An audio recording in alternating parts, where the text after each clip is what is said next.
क्या आप इस वर्ड को पढ़ सकते हैं? This is onomatopoeia.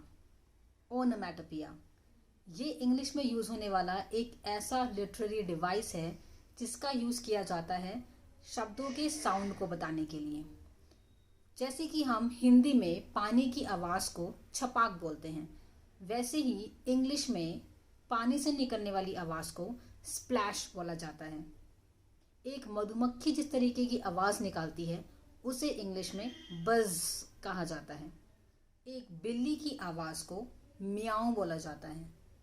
और अगर एक भेड़ आवाज निकालती है तो उसे इंग्लिश में बा ये बोला जाता है। और किसी डक की आवाज को, डक की जो साउंड निकलती है उसको इंग्लिश में बोला जाता है क्वैक। और काऊ जिस तरीके से आवाज निकालती है उसे कहा जाता है मू। स्नेक से निकलने वाली आवाज को, सांप जिस तरीके से आवाज निकालता है उसे इंग्लिश में कहा जाता है हिस। और जिस तरीके का साउंड डॉग प्रोड्यूस करता है उसे इंग्लिश में कहा जाता है वुफ। और अगर कोई दो चीज़ें आपस में टक्कर लग जाती हैं, कोई दो चीज़ें आपस में भिड़ जाती हैं, तो इस साउंड को कहा जाता है क्रैश।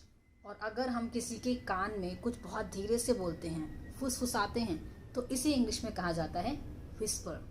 मशीन या इलेक्ट्रॉनिक इक्विपमेंट से निकलने वाले साउंड को बोलते हैं बीप। और जब किसी पेपर को हम इस तरीके से मोड़ते हैं और जो साउंड आती है, इस साउंड को बोलते हैं crinkle.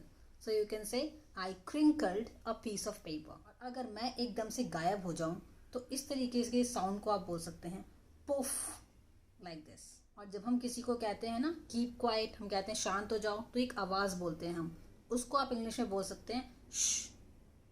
This is also onomatopoeia. I hope you like this video. For learning more, follow me.